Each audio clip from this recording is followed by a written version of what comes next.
జిల్లా కేంద్రం వస్తే మెడికల్ కాలేజ్ వస్తుంది, ఇంజనీరింగ్ కాలేజీలు ఉన్నాయి.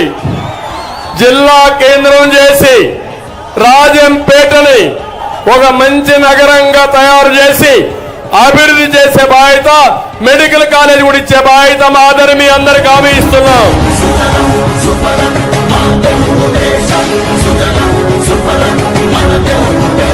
రైల్వే కోడు నడిబొడ్డులో నిలబడి చెప్తున్నా, ఒక్కొక్క వైసీపీ గుండాలకి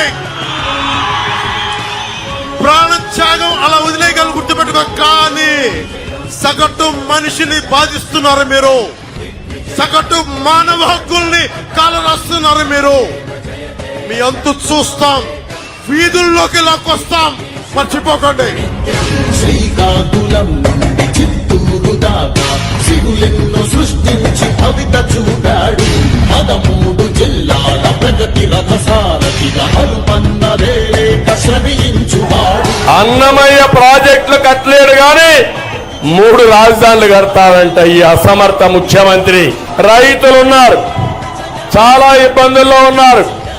అన్నమయ్య ప్రాజెక్టు మళ్లీ పూర్తి చేస్తాం, బాధితులకు నష్టపరిహారం ఇస్తాం, పునరావాసం కల్పిస్తాం, వాళ్ళని ఆదుకుంటామని మరొక్కసారి మీ అందరికీ హామీ ఇస్తున్నా.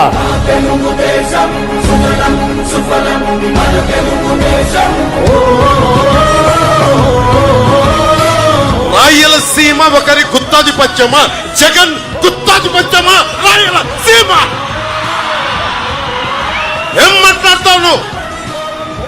వెళ్ళి కర్నూలుకి వెళ్ళావు, కొన్నిదేల గ్రామం ఉంటుంది, వెళ్ళి చూడు అక్కడ. చంద్రన్న నాయకుడు వచ్చాడు.